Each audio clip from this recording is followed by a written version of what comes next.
Not like this. Not like this.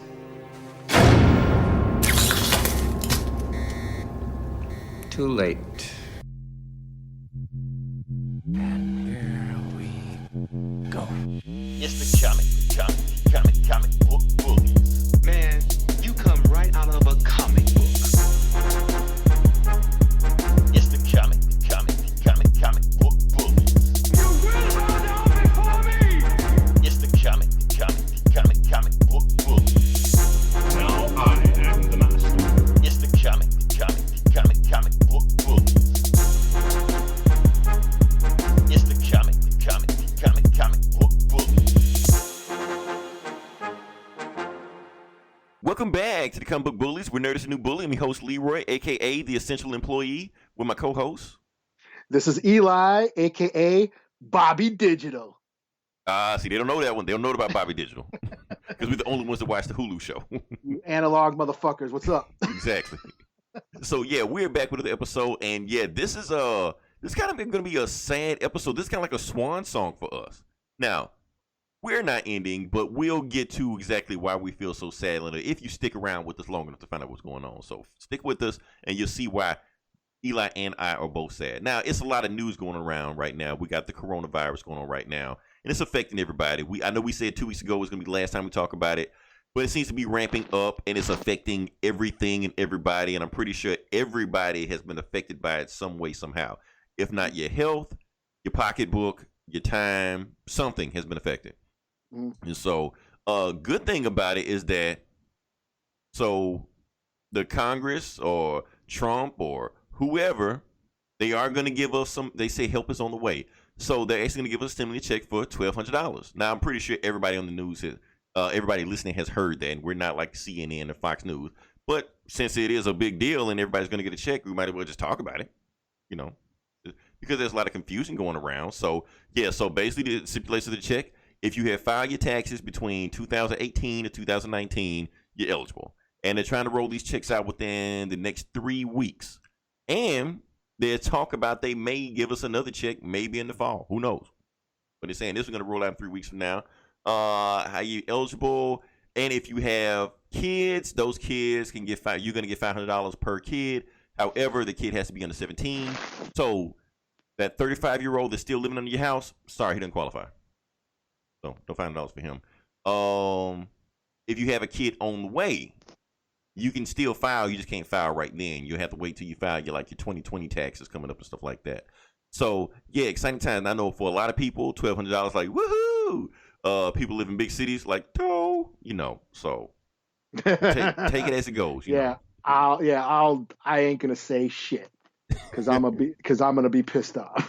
Don't say that. Because I know some people are not working right now, so you're waiting on that money to take care of the money that you're supposed to be spending. Because let's be honest with you, if you're working hard, $1,200 may or may not be maybe 2 weeks worth of work. May not even be that. Yeah. Well, for some, that's like a rent check. That's 1 month's rent. Right. So for some, $1,200 really ain't shit. That's true. So. But for a household with two parent home, that's $2,400. Yeah, it all depends. I mean, it depends. Like my city, St. Paul, our mayor suspended rent and mortgage payments for the time being. Okay, let me ask you about that. Because like I said, it's so much shit that has happened since the last time we talked, Eli. It's like every time I talk to you on a weekly basis, it feels like 2 months have gone by. Because much shit keeps coming out. So yes, they suspended rent. But have they just suspended that they can't kick you out, or they actually suspended rent? Because my apartment complex is still still charging rent, and my light company is still charging. Like they just won't cut your shit off. Yeah, they made it illegal. You can't get your shit turned off, and they're suspending rent for the time being. But is the rent still collecting? That's the thing. I don't know how if they're gonna. Yeah, see, that's stupid. I don't know because my rent company is still collecting. Yeah. And that's the thing is, that determines whether or not, how much this check is. I mean, I don't want to get into it because I'm going to start going off for an hour. We already got other stuff we need to go on. I still think this is just this is just the government here. Throw the peasants some crumbs while we fuck them in the ass. That's basically all this is. While the big businesses get millions and millions on top of this. Yeah, so, the big corporations that get tax breaks are going to give the peasants, all the overworked, underpaid workers, a taxable check. now here's the thing that I think is also good. Like we talked about the stimulus check. Now Trump also, now I got to give him, I don't know whether to give him credit for this or to knock him for this also, but he has basically put student loans on hold, which that specifically affects me. So since they've been already taken out of my check anyway, that's money I can just hold myself. But here's the thing. Are they still collecting interest on those things? They say no. Okay. They say no, and I think they're just going to back end the payments. Yeah. To just going to back end it, but without the interest. So, So basically, it's like it'd be easier for me just to pay it. Mm-hmm. Otherwise, when we do get out of this coronavirus bullshit, whatever like that, you're gonna have all kind of debt you're gonna have to pay, and because you haven't been working, you don't have a way to pay it off. See, that's what I'm saying. They can throw $50 billion or $50 million per fucking corporation, but they can't wipe out student debt. Fuck off. Right.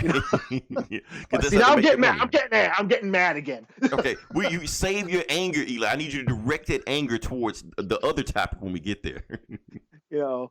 I need you to see red then, not now. Fucking suits. Because we got other people to get pissed off at. Also, yeah. So we're recording this on April 1st. We are finally out of March. Holy fuck, we're finally out of March. March was a rough month. And yeah, it seemed like the way it's going to get rougher. But the point is, we're out of April, and today, Eli, is April Fool's Day.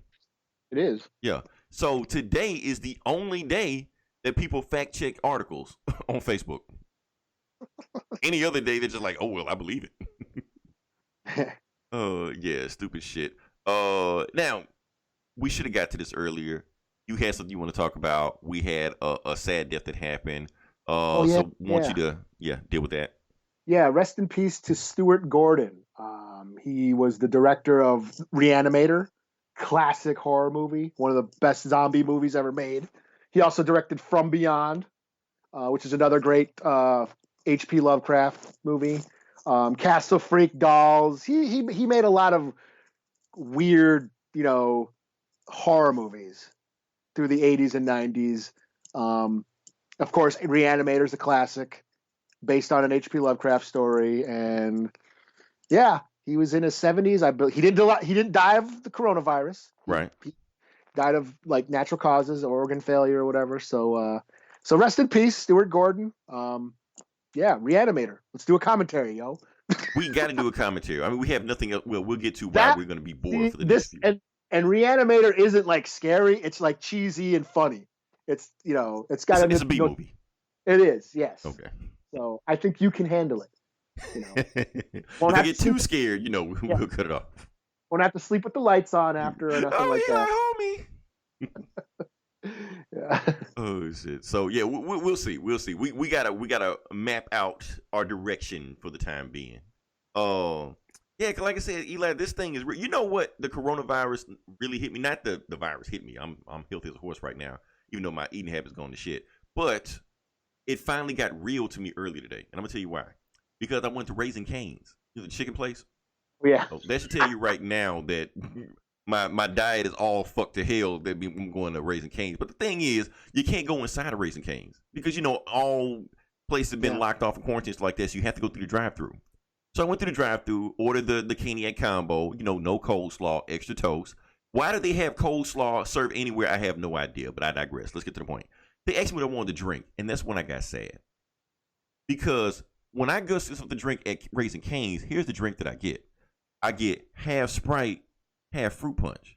Mix it together ever so slightly, and that's Cherry what I limeade, yo. Yeah, make your own drink. But I can't tell them that. I can't tell them because then it make me sound like I'm stuck up or stuff like that. Ever so slightly lemonade mixed with my Sprite with a dash of cherry drink and mix it all together. And let me taste it. And if it doesn't look right, go back and try it again. I can't do that. So now I'm stuck with just Sprite. And that's it. Like, man, now the coronavirus is like affecting my livelihood. So that's my thing. Or you could just go, maybe you can't. depending on the store shelves. I'll say just go to the store and get I could Get- fuck Eli. get I could have IC done. Yeah, hindsight is 2020. I could have done that too. Just got the Sprite, right. got like a apple juice or Minute Maid or some shit, Yeah. and then come back and drink that. Oh, also want to say this. Let's talk about Hawaiian That's Punch. if the store's got it, because store shelves are fucking empty. And They shit don't have because- anything. They still don't have toilet paper. I still don't have water. Eli, I was finally able to drink water this week, Oh yeah, but it's all gone now. I would suspect that. I had 4 gallons that I bought by Sunday. It's gone now. It was- That's crazy, man. yeah, so now I have to wait for them to restock because that's when I had it. So I could have. Another thing I want to talk about that. So we had fruit punch, and I could have drunk fruit punch with my Sprite, but I do want to say this one thing. Please, since we've all been quarantined and things that we're starting to realize things about ourselves and things that we can do with and do without, can we please do away with Hawaiian Punch? Hawaiian Punch is nasty as shit. I don't like Hawaiian Punch. What the It hell, is a man? disgusting drink. We do not need to drink it. It's a gallon for $2. That should tell you something right there. Eli, I went at my grocery store. Everything is sold out. Toilet paper, bread, water, everything. An entire shelf of Hawaiian Punch is still there. Nobody's touching it. Now, look, I understand we all drunk it. You don't like Mountain Dew. You don't like root beer. I can deal with root beer. I can Hawaiian. deal with Do you like donuts? I you love like donuts. I love donuts. Do you like potato chips? I love potato chips. But Hawaiian Punch is where I draw the line. Do you like blowjobs? Like what? Like you hate everything? Like, oh, what are you doing? That is not how you give a blowjob. I'm out. No, I don't do that. No, I'm just saying that Hawaiian Punch is where I draw the line. That is really, really disgusting. Like, I'll drink Mountain Dew. I'll drink root beer. It's not my favorite drink, but I'll drink it. Hawaiian Punch, I'll draw the line. That is some shit we do not need to drink. First off, it does not get cold no matter how much you put in the freezer, no matter how much you put in the refrigerator. It has a nasty, salty, chalky aftertaste to it. And the only reason we even drink it is because it's so fucking cheap that at our 5-year-old birthday parties, our parents used to serve this shit to us. So we need to stop the cycle. Do not buy Hawaiian Punch anymore for your kids at their birthday party. Don't punish them like this. Don't abuse them like this. Let's break the cycle. This is things we need to learn What about from. grape drink? You like grape drink? I like grape drink. Look, Kool-Aid is fine. Do Kool-Aid. Don't do Hawaiian Punch. That's all I'm saying. Oh man, I was feeling busting because we have to fill in time for the next subject that is completely gone to hell. But let's move on to the next part of this. This is the Comic Book Bullies, where we used to talk about movies, but we can't do that anymore because the last box office total of movies that came out was 0. Yeah. So I finally saw Bloodshot. I did watch. You Bloodshot. did watch Bloodshot. Okay, I gave a review. I got to hear your review for it. You know who hasn't given a review yet? Ogar has not given us a review yet. I thought they did one. I thought they just recorded one or something. He did not. I didn't listen to it yet. He does. Okay. He has not done it. I keep bugging the shit out of him. Where's the review? Where's the review? Oh, we've been busy. Busy doing what? Recording. That's the thing. You can't say you've been busy doing anything because nobody is busy doing anything. Give me my fucking review. Well, he's seen it like 5 times already, so we know he likes it. Or maybe he doesn't like it. He's trying to convince himself. Stockholm syndrome, indoctrination. I don't know. But yeah, I want to get your review. What you think about Bloodshot? It was okay. That's what I said. It was okay. I mean, I liked it. It should have been rated R. You know, that's my main thing. It should have been rated R. It should have had all the bloody violence, like Deadpool, like John Wick. If it was like hard R like that shit, it would have been dope. But because of the PG-13 rated, it was watered down, and then we're just left with, like you said, a story we've already seen before, like RoboCop, like Universal Soldier. Like Universal Soldier, fucking Last Kiss Goodnight. You know, those. Now the director said he also borrowed from Memento, Christopher Nolan. I'm like, fuck out of here. Should have not have said that. Now I don't like the movie. This is not cinema. That pretentious bullshit. Fuck. Right. If he said, yeah, but it was RoboCop, I would have been, yeah, man. Don't name a Christopher Nolan movie to make it seem like you're elevating this above something. No, you're not. Yeah. But you know, I have read some Bloodshot. I was a little familiar with the story and I knew where it was going. Oh shit! Should we do Bloodshot? The book? You want to read Bloodshot? I don't know. We'll talk. Okay.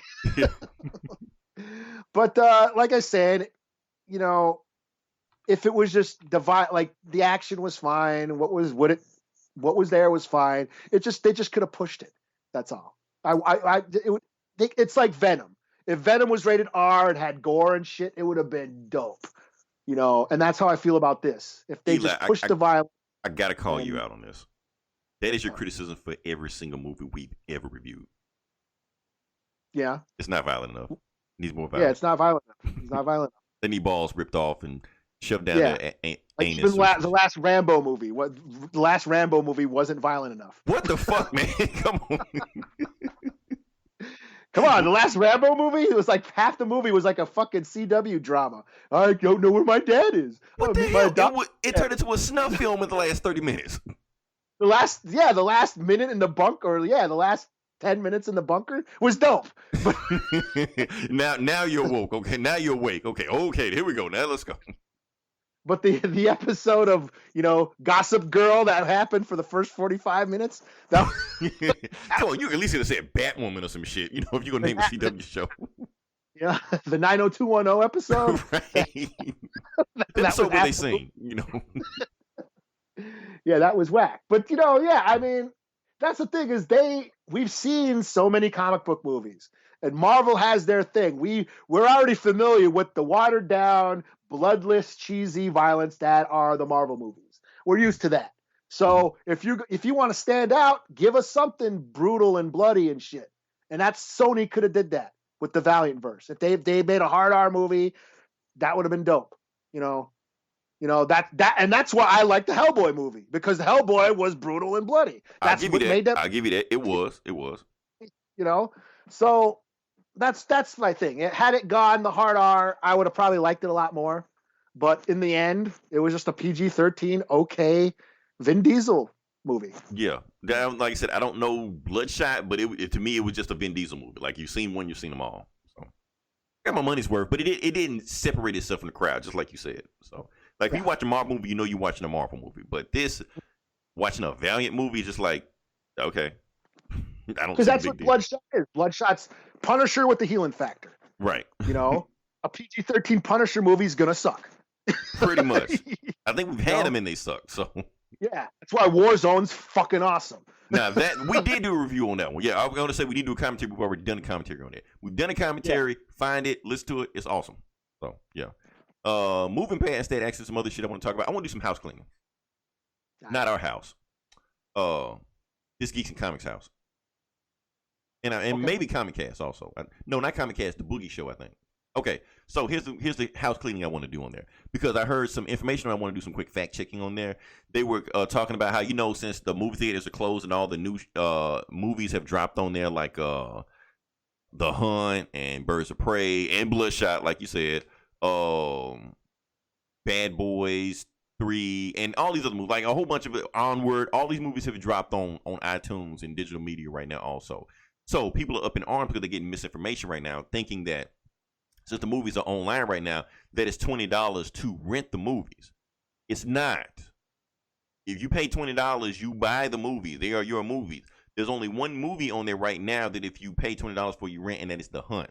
And the reason The Hunt is like that, because Universal has changed their policies, but they're going to start releasing movies the same day as they release them in the theaters, whenever the theaters open back up. So whenever Universal comes out a movie at the same time in the theaters, it's going to come out on the same time on iTunes. However, the movie on iTunes will be worth $20. But every other movie on there right now, Birds of Prey, The Invisible Man, Bloodshot, what you just said, Onward, all the movies like that, they're $20 right now. But if you pay $20, you have the movie. You can watch it as many times as you want to. So that's what I wanted to say. So in that case, it's worth it. The Hunt, I don't know about that. I own Bloodshot, yeah. Exactly. You didn't rent Bloodshot for $20. I think that shit is stupid as hell. I'm gonna rent for $20. That's stupid. Even if you didn't, like I said, The Hunt is $20 right now to rent. If I just wait a month or two, it'll be $20 to buy. So that would be stupid as hell for me to just rent it right now. Yeah, that's why I haven't seen it yet. I'm like, do I want to pay $20 for a movie you can't even keep? Like, why? When you just wait, pay the exact same amount of money, and that's it. Now, if it was like $3-4 something like to rent this, and that's fine. But I must admit, sometimes I'll buy a movie that I haven't seen, and I'm like, damn, I'm never gonna watch this movie again. And that is true. I've done that myself also. But whenever I do that, it's only the movies that I'll buy that's $10 and under. Yeah. You know, if it's $10 and under, I'll pay for it. Maybe watch it one time, and that's it. You know, like Joker. Joker was $10. I bought it one time, watched it with somebody. It showed me how it was. I would probably never watch the movie again, but I own it just to say I have it. You just never know. Somebody might walk over and be like, "Hey." Yeah, because that's what I did. What's it called? It was I own the what the fuck's that movie called again? The stripper movie. Why do you own a stripper movie?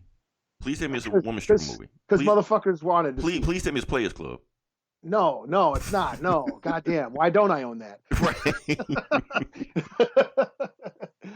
No, the J-Lo stripper flick. What the fuck? I was thinking you was talking about Magic Mike. I'm like, why the fuck do you own Magic Mike?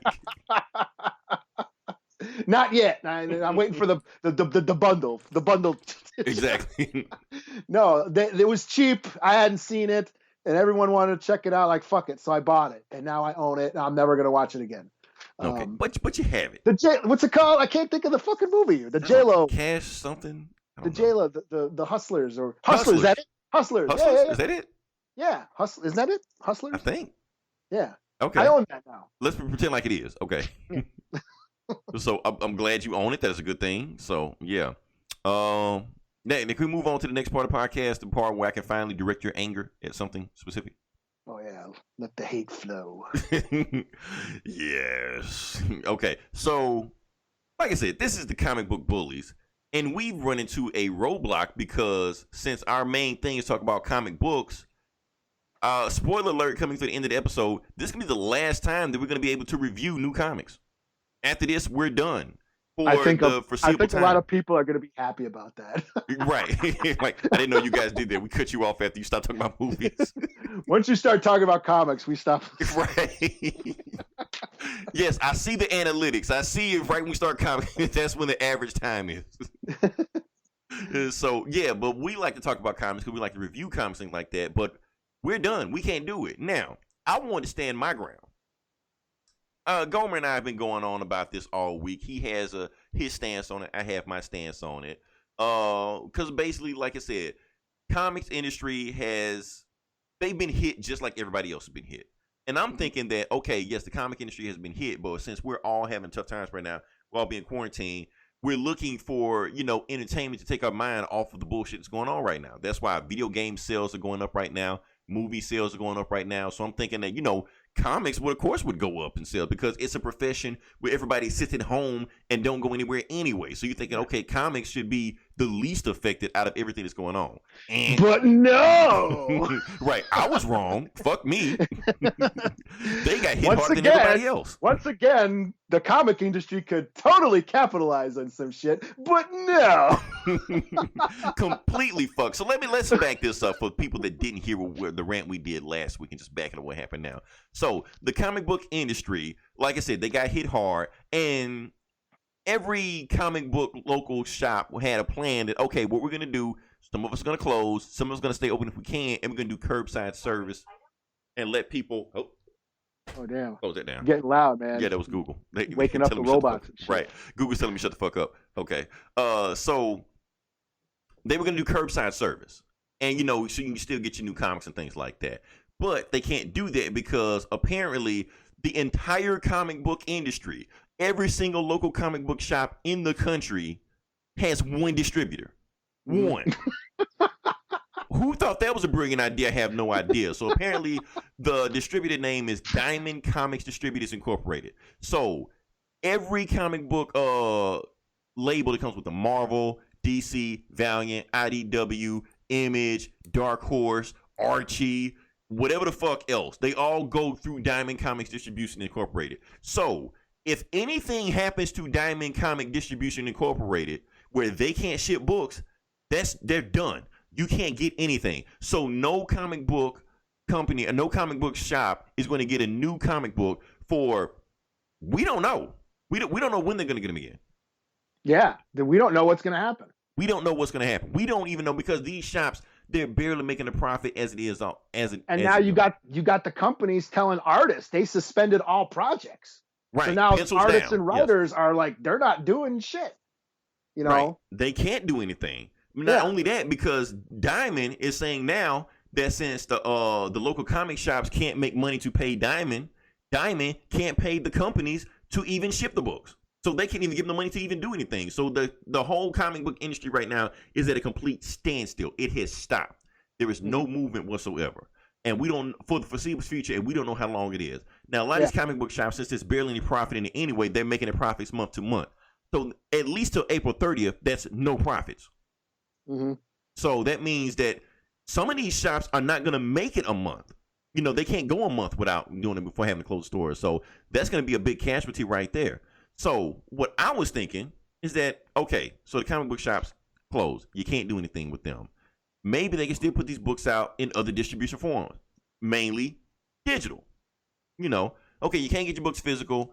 Maybe get your books digital. You know, at least something, make some kind of profit. So, so the comic book industry can stay afloat some kind of way. Nope, not even doing that, because there was this big outrage about, no, if you can't put the books out, then you shouldn't put digital out. So now all of the companies that could have put digital out just decided not to do it all of a sudden. Because all the comic book readers who want physical copies of the books aren't going to be able to read because they refuse to get digital. That's exactly what happened. The comic book fans. So basically, they're boycotted. pouting. They're pouting. They're throwing a hissy fit because they won't read a fucking book on their fucking tablet. Because they still think that these books are worth anything in their hands. They're not. They're not worth the paper they're printing on. I keep saying this shit over and over again. If you bought a 1980s Web of Spider-Man comic number 85 back in 1986 for $1.50, you know how much that book is worth now? $1, if that. It hasn't gone up in price. It hasn't gone up in rate. Those Wizard magazine books, those comic price guys books where they used to put this is how much your book is worth now. Those numbers were bullshit. Those numbers were not real. They made those numbers. They pulled those numbers out of their ass. Comics aren't worth anything. So you buying these books thinking they have some collectability factor, monetarily wise, you're wasting your fucking time. It's the main reason the comics died in the 90s to begin with, because people jumped on the bandwagon thinking Superman number 75, where he died from Doomsday, thinking they were going to put their kids through college, found out the book wasn't worth a damn, then they left. Now you got a whole bunch of books that you can't do anything with. So here's the problem, Eli. The comic book fans are killing the industry. They are. And the whole comic book industry and I don't want to be like this. I don't want to be like this because the thing is, the people that listen to our podcast, Eli, they're not as hardcore in the comics as some of the other podcasters are. And I get that. And I designed it to be like that because I like to be, we spoon feed you this shit. So I don't like to be as hard on comic books industry. I don't like to be as hard on comic industry as some of the other ones because we're trying to get people into comics. But when you see stupid shit like this, you have to address this shit. You can't just stick your head in the sand and just pretend like it doesn't exist and be like, the house is on fire and you're just like, oh, everything's fine. Everybody just don't want to pay attention over here. Go on about your business. No, this is completely fucked what's going on right now. So the entire industry has been at a complete standstill, has come to a halt because of one distribution company, and they're scared to make any kind of other money because of the audience that they cater to is boycotting. The stupidest shit ever. Because for one thing, if you look at the numbers, if you look at the data, DC and Marvel and even the local comic shops have said this, that the digital numbers and the physical numbers are completely different audiences, completely different demographics. The people that buy digital don't even walk into the comic book shops.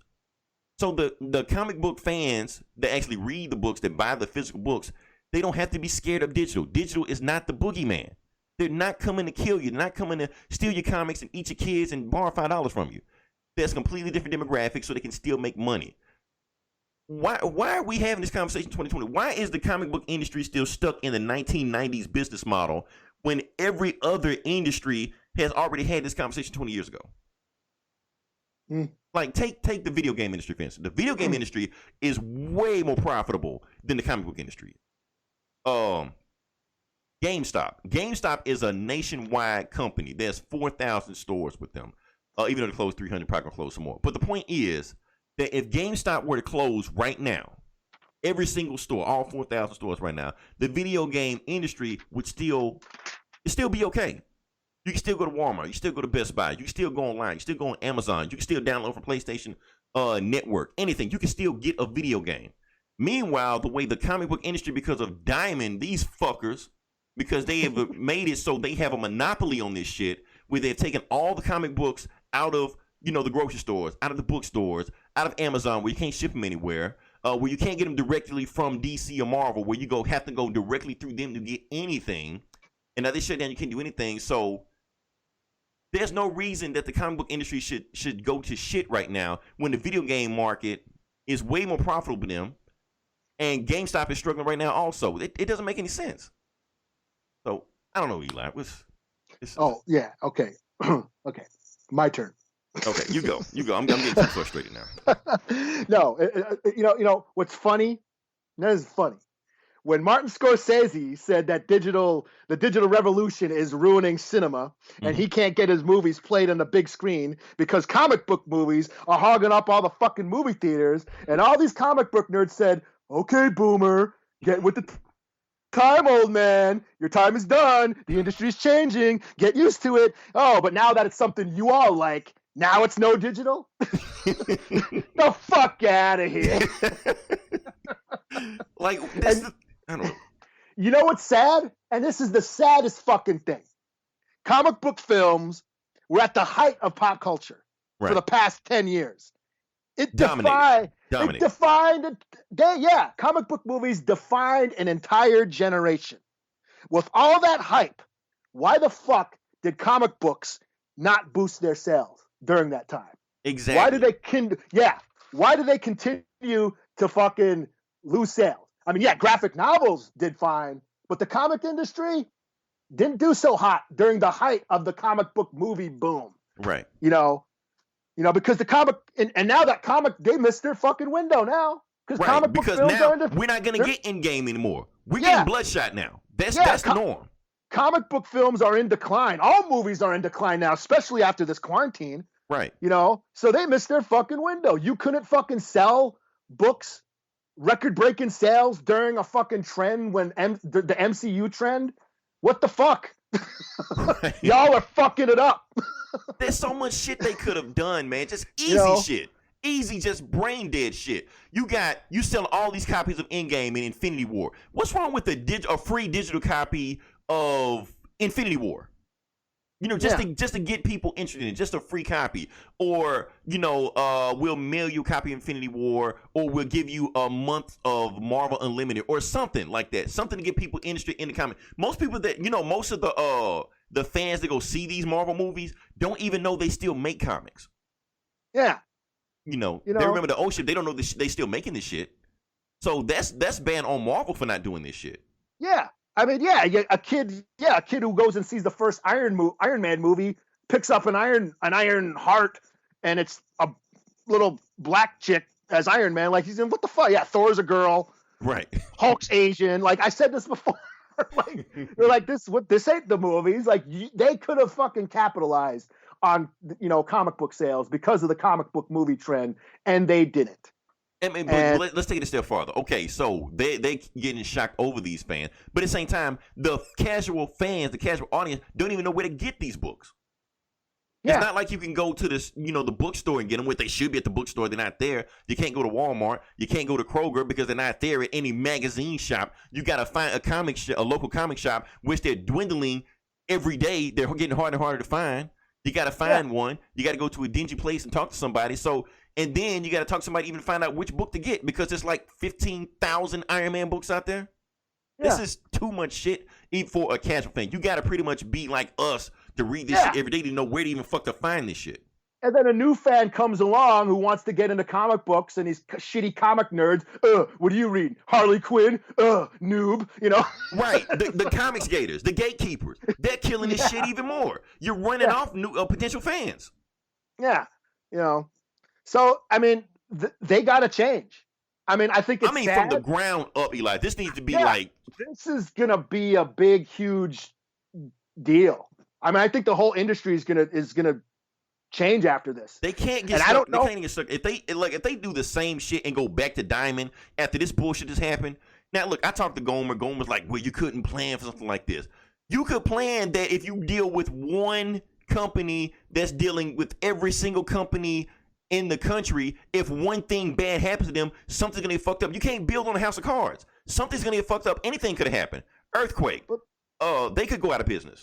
Yeah, their factory could get on fire. On They got, fire, anything, and then just go out of business. Now everybody's fucked. We're fucked. Yeah. Yeah. We have to find something to do for the next four weeks to do something. We can't even review comic books anymore, Eli. What the fuck we gonna do? A cooking show? But like you said, every other medium has gone digital. The music industry, video games, movies, it's all. And yeah, it sucks that, giant corporations have like made a monopoly on, on art, and independent artists can't, get independent filmmakers can't get their movies in the theaters. Some indie comics, they can't get distribution.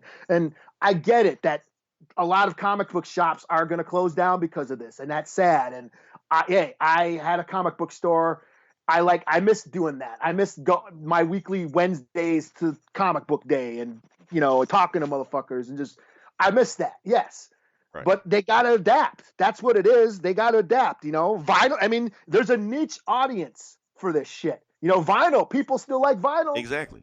You got vinyl at Target now, people still collect vinyl, stores will just have to adapt. I don't know what that means or what that's going to look like. I don't know if it's going to be graphic novels from now on. I don't know, but they have to adapt, Right. Because Only this thing I'm saying, anyways. yeah. Only thing I'm saying is this is that going to happen. the entire industry shouldn't collapse if one distribution company goes down. Matter of fact, the entire industry shouldn't collapse if every local comic book store goes down. Yeah. It shouldn't, because if GameStop goes under, video games will still thrive. If if every single local comic book shop goes under, comic books should still be able to be found and still be able to be sold. It's like when, back in the day when I was buying weed, my favorite dealer gets busted or whatever, and he ain't got his shit. So I got to go find someone else who holds, right? And it sucks. It's not like you got shit from El Chapo, he's the only person that had it. Yeah, I got to go somewhere else. It's someone I'm not used to. It kind of sucks for a while. All I got is dime bags for $20. Right. It's like, you know what I mean? And it kind of sucks for a while, but you find ways around it. You get your shit some other way, and you just make do while the times are rough. Eli, please answer this question for me. Why the fuck is Amazon not selling new comics on their website? Not the digital, physical. Why can't I just order a Batman 92 from Amazon and have it shipped to me? I can get anything from Amazon. I can get toilet paper from Amazon, but I can't get a new comic from Amazon. Because these fuckers diamond. They have a monopoly over this shit. Yeah, Yeah, I mean, like I said, this was coming. This was inevitable. And this is what I'm saying. Everything that's going on with the comic, and this is bigger than coronavirus. This is bigger than COVID-19. They've been planting the seeds of their own destruction for like the last 20 years with this shit. I understand that you have the direct market and it's easier to get the book in there, but you shouldn't put all your eggs in one basket. You shouldn't live and die by one specific business model. Every other industry has different avenues of stream to get money from. Like I said, the movie business has Blu-ray. Digital has not killed Blu-ray. Blu-ray still outsell digital, but they have both ways to get this shit. You have plenty of stores you can get movies from. They have niche movie stores you can get shit from, just like record shops, stuff like that. Yeah. Why can't comics do the same thing? Why are there gatekeepers? Why are there comic skaters that's telling people to only get? Man, I'm going hoarse. Yeah, and like we said last time, like comic book stores, it's not just the comics. They got to sell games. They have to have gaming tournaments and video games. Like my comic shop that I used to go to had gaming tournaments. They had board games and dice games, and they had weekly D&D and Magic the Gathering fucking nights, and then Mortal Kombat tournaments and shit. And the comic books were in like the corner of the store. Right. Even though they're a comic shop. Yeah. That's the thing they look the least off. They were called Level Up Games. So they would even even market themselves as a comic shop. I mean, comic doesn't even mean what it used to mean when we grew up. Like comic used to mean comics. Now people call themselves comic book fans if they seen every Marvel movie. Like it's not the same thing. You know, just because you see Ant-Man don't make you a comic fan. In fact, the first time I went in there and I asked about a comic book, and the girl at the counter said, "Oh, I don't really know about comics. I handle the video games and blah blah blah blah blah." She was into manga. Yeah. She was a gamer. Like, Right. she didn't give a shit about Anime comics. and shit, you know. She was working at a quote unquote comic book store. What and she color didn't was her know- hair? It probably was like blue or some shit. Let me not stereotype. I'm not gonna. But she was a gamer, and that was their niche. They sold games, video games, the retro. You can get old Sega Genesis there. You know what I mean? Right. That was their thing. And then they and that's another problem. That's another problem. What you just named, Eli. Even though I said this last week, I'm gonna reiterate it this week because video games have found a way to bring in the younger audience, like Nintendo, Animal Crossing, all this shit like that. They love like this shit like that. Comics, on the other hand, who reads this shit?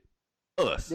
30 and 40-year-old motherfuckers. Yeah, middle-aged motherfuckers. Right. That we had disposable income to buy this shit. Meanwhile, like the younger kids, like 5-year-old, 10-year-olds, they're not buying this shit. Yeah. They don't know where to find a comic shop at. They don't know where to get this shit. If I probably gave them a comic book, they probably wouldn't read the shit. If I paid them to read it, they probably wouldn't. I've given my son a bunch of comics. He Right. read like Dragon Ball Z mangas. Right. He read a bunch of those. but I couldn't get him into fucking any of the Avengers shit. Right. So, and it's the thing, like, and the thing is, Marvel keep missing out. We were gonna still talk about this later on, but I'm gonna do like this safe space and this screenshot and this whatever this shit they have going on right now. They're completely missing the point. They're not paying attention to what can bring an audience into, like a younger audience into the comics.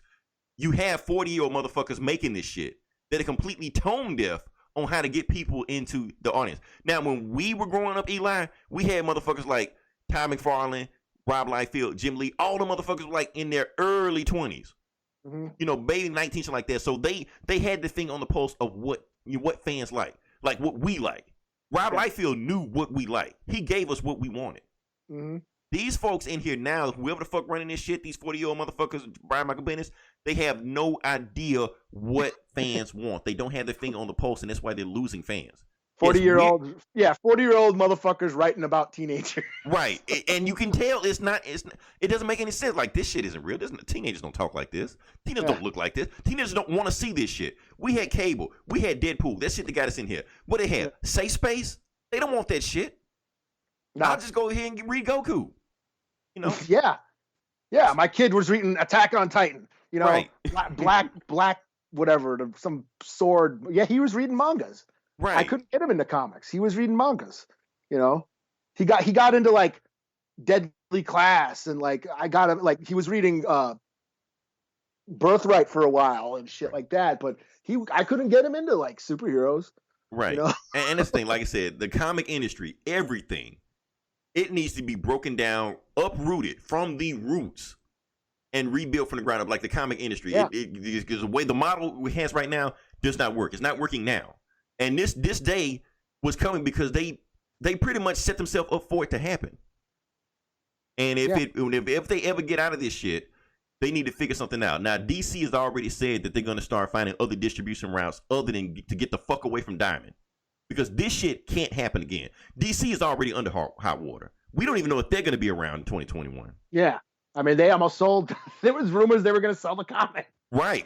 And this was last year. So, and this year, they're still under hot water. It ain't worth a damn. Because it ain't worth it. Right. They're like, we'll just do cartoons and movies shit like that. The comics, you're not making any money. Why are we spending money on this shit? Right. They're just doing it just because it's just there, But you really don't need them, Sometimes you got to, like you said, the roots. You got to dig up the fucking plant and put it in another pot for it to live sometimes. They got to figure this shit out. Like I said, I don't have all the answers. So I can't read new comics because some asshole refuses to read digital. Right.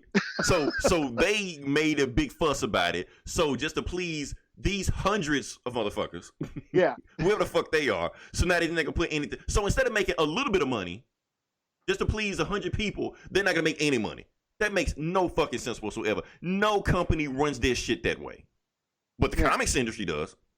Because they're still fucking the 90s. Because why? Because nothing but 40-year-old motherfuckers run this shit. 40-year-olds read this shit.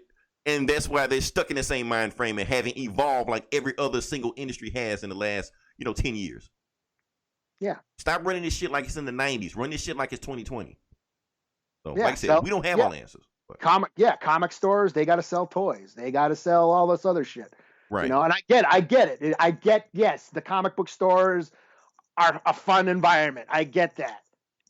Like I said, I miss, since my store shut down, I miss those days of, going there. I miss that. But I haven't found another comic shop that I've clicked with yet, know? So what did I do? I went digital. Right. I mean, like I said, it's different. You don't. Yeah, sure. Sometimes when we're doing reviews, it's a little awkward trying to flip back, scroll back through pages. Trying to remember. You gotta use Alexa, man. Yeah, I can't just flip through like I could like if I had the book in front of me. Right. But, other than that, it's cool. I'm just saying it's a different. I'm not saying it should be the end all be all. I'm saying nothing should be the end all be all. I'm not saying let's all go digital just go like no. It's just another avenue. That's all.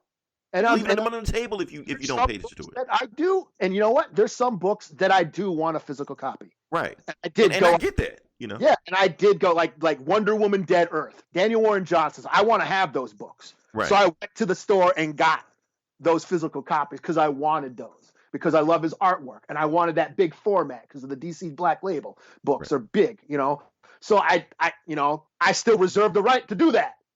Right. For now. I'm like, no, I'm never going to buy a physical copy again. I'm not an asshole. Right. Digital, not like these assholes. No, I refuse to buy digital. Like the digital isn't for you anyway. It's to get other people in there that don't have comic shops next to them. But I don't know, Eli. We've gone on about this long enough. My blood pressure's up now. So let's talk about something else. All right. Can we move to the video game section? Sure. Okay. Now, you played a game. I did. Okay. I kind of played the game, but I wanted to hear you talk about it just to see if we matched up. So you played the demo of Resident Evil 3. Yeah. With Jill Valentine. She's a member of STARS. With the other guy, Diego. What's his name? Was it Carlos? That guy. Yeah. All the foxy ladies love Carlos. So give me your review of just the demo or whatever like that. Well, first off, have you played the original Resident Evil 3? Oh yeah, Nemesis. Nemesis, yeah. I've never played it. Oh really? That's a pain in the ass. That Nemesis was hard. Nemesis, because he kept popping up all of a sudden and just chasing after and shit. He's like one of the worst villains, man. I was like, every time he showed up, it was like fucking Hudson from Aliens. Game over, man. Game over. We're pretty shit now. Wow. That's like, oh shit, he's here, and you like fucking just run because you couldn't kill him. He wouldn't die. Wow. You could just like incapacitate him for a little bit and just get the fuck out of there. Get to the next screen. Okay, so you can at least like stop him for a while, but it was about you can stun him for a bit and then just run because he had like he was like nothing could phase him, and then he had like a bazooka. So he also shot with you like a rocket launcher and shit. So okay, that's cheap as hell, man. But yeah, I saw the demo. I was like, oh okay. So I downloaded it and played it. It was a little frustrating because I was trying to get the shotgun, and it was locked. It was behind like a cabinet, and I couldn't find the key, and I couldn't. So I spent most of the time trying to fucking find a way to open it because I was like, okay, I could use that shotgun, because I kept running out of bullets, But I mean, it's Resident Evil, you get a little bit more free reign because I'm from the old school where you had that weird camera angle and shit, you know. So it's more free reign, free roaming now. But and the action's a little bit more it's the controls are a lot better, as far as shooting and all that stuff. But yeah, it's not like you still gotta like dodge it. If you ain't got enough bullets, you gotta dodge zombies and shit. And but I spent most of the time trying to get that damn shotgun. I couldn't get it, and so that's why it took me. I beat it in like 35. It timed you at the end, 35 minutes or whatever. So, but it's just it's just like I don't know. You go and You're supposed to go find something, and then you put out the fire, and then it just ends. I never could find the fire. I mean, the thing for the fire. Was it like a hose or something? Oh yeah, you had to go into like up the steps and into one of the buildings, and you get the hose, and then that's where the shotgun was, and I'm like, oh, well, how do I get this thing out? And I kept, I was like, the lock, and I was like trying to find, is there a crowbar or something I need? I was like looking all over, trying to find something to open that thing because I wanted that shotgun. But then the fucking Nemesis came and I threw a grenade at it and I missed, of course. But then I kept running and I put out the fire, and then the fire it ends right when you put out the fire. Okay, so when you put out the fire, that's when the demo ends. Okay. Yeah, and then you get graded on it and shit. I think I got a C or whatever. Yeah, can you run it again after you've done it, or it disappears like it did Resident Evil 2?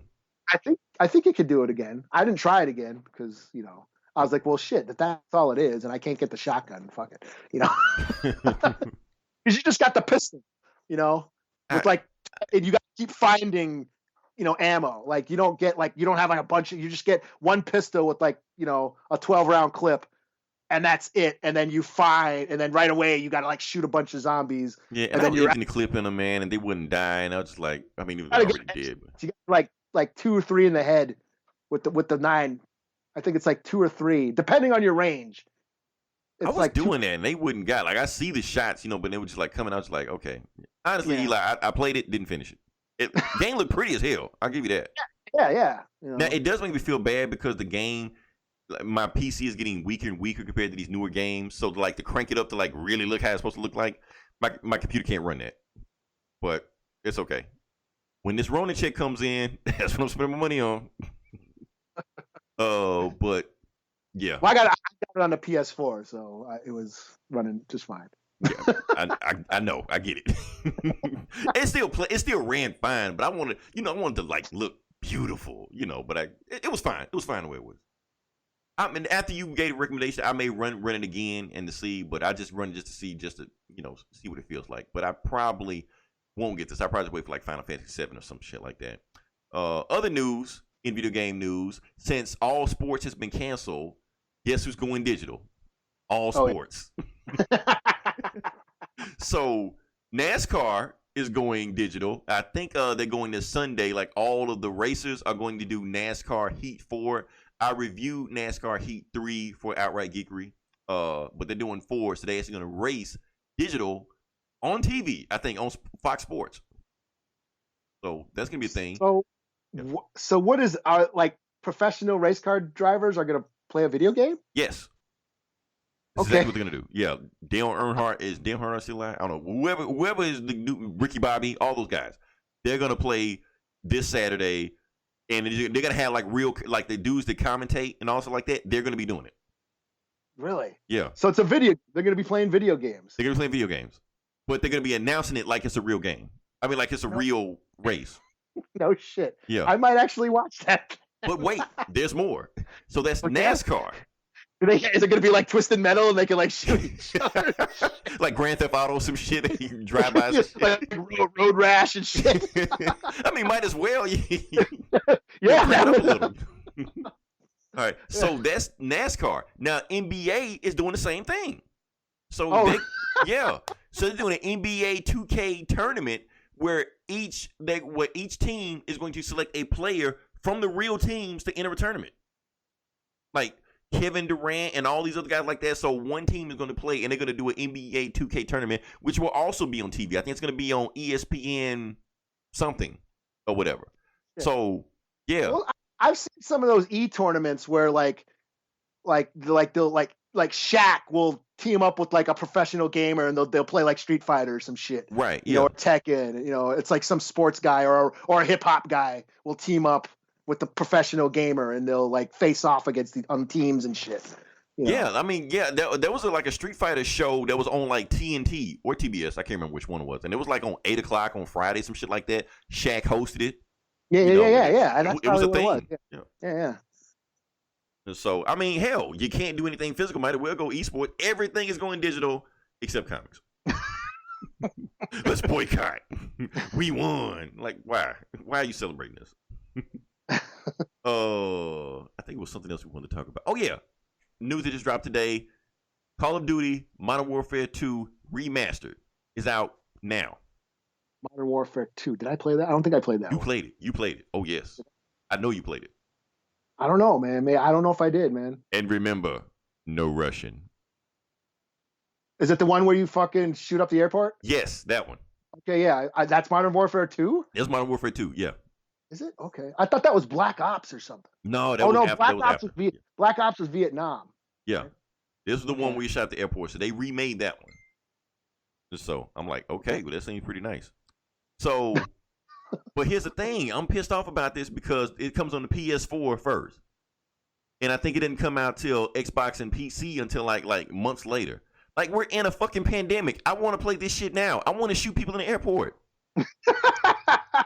Fuck, man. I want to go postal too. Right. Shit. I'm going to lose my shit, you know. Oh, man. All right, so can we move on to the next part of the podcast? Oh, what about Predator, man? Did you see that Predator shit? I did not, but I'll let you talk about it. Oh, so Predator Hunting Grounds? It actually looks kind of cool. What's it about? It's a Predator game. You play as a Predator, and from what I saw, like 9 minutes of gameplay, you're just running through the trees, killing dudes. Like from the ground, you can target them with your laser cannon. You can jump down and rip out their skulls and their spines and shit. And it looks like all you do is hunt dudes, and before they get to the chopper, kill as many guys before they get to the chopper. Sounds pretty fun. So it's basically the Jason game. No, well, Jason was really like technical. Jason was not as fun as you would think it would be. Okay. This looked more action oriented, but more stealthy. So it was kind of like Batman, like the Arkham games, where you got to kind of like you attack from above, and you got to sneak up on guys, because you're running through the trees, and you can go thermal and all that shit. Some of the close hand-to-hand combat controls looked a little clunky, but all in all, it looks pretty fun, So nice.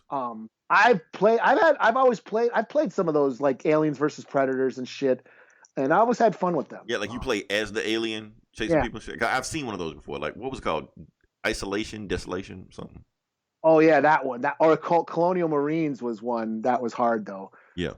But there was that one. It was Aliens versus Predator, and you could play as a Predator, Alien, or a Marine, and it was like open deathmatch and shit.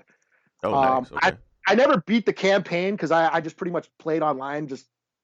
I love being a Predator.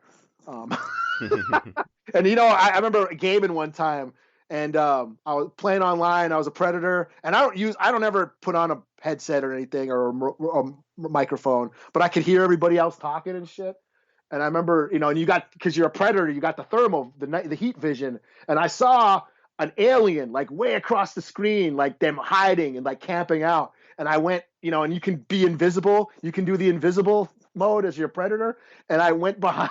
I snuck up around the alien, and I totally came up from behind, like ripped off their head and shit. And when I did it, I heard some little kid say, "Oh no, you stupid Predator!" Like, you killed the kid, man. I killed the kid. See, this is what video games do to us. Yeah. But that was fun. I mean, I never beat the campaign because I was just doing like the death match, Hey, as long as you have fun with it. Sometimes you just want to kill some time. That's all. Yeah, So, all right, can we move on to the next part of the podcast? Sure. The last time we're going to do this. So, oh, yeah. Yeah. Play the violin. This has been an honor, gentlemen. Play fucking Amazing Grace on the bagpipes and shit. Right. Boys to Men is so hard. Why do I? All right, so let's go ahead and get this done. Let's all the sappy shit. All right, so this is the comic books. We talk about comic book bullies, and we're going to talk about, well, vice versa, that whatever. So we're going to talk about the comic books, and I'm going to start off with the X-Men, and we're going to start off with X-Men number 9. Now, this is a continuation of the last book because so far Jonathan Hickman has been writing these one-shot, one tale stories, but this one is a continuation of the last story. So basically, it starts off with an accuser, not Ronin, but another accuser, and he's fucking up one of the Broods. Now, Eli, you love the Brood. They're basically xenomorphs. I do love. Yeah. Yeah, They're not even basically. basically. They are.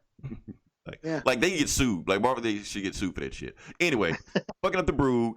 And the accuser pulls out an egg from them. And basically what they've done, these Kree scientists have modified the egg to become a king's egg.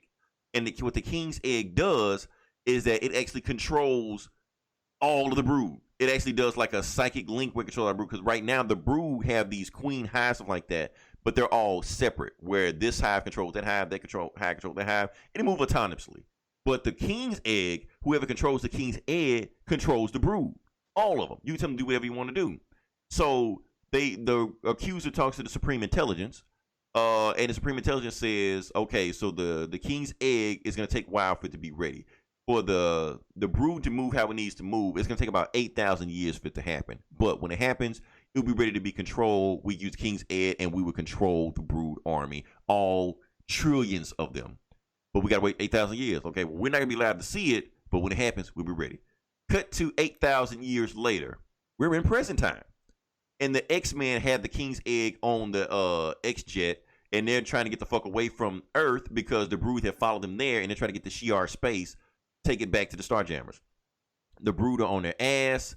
And then not only that, but Gladiator has found the Starjammers. He found another accuser, not Ronan, but another one. And Gladiator with his son, and his son's just like, Dad, you said today wasn't going to be about any galactic royal space shit. But you know what? I forgive you if you fuck this guy up. You're like, okay. So Gladiator punches that accuser out into space, and he gets eaten by one of the brood. The X-Men find them, and it's like, the brood are on our ass. We're going to crash land into this planet, but we got to get the fuck away from them. So they crash them on the planet. They go into this cavern with the Starjammers and with Gladiator, and they try to fight off the brood as much as they can. And they fight, but it's like a trillion of them that land on this planet, and eventually they're going to kill them, eventually. But right before they land the final blow, all the brood stop. Why? Because the X-Men have a dude on their team called Kid Brood. He's like a mutant brood hybrid or whatever. And it turns out the reason that brood have stopped because he ate the king's egg.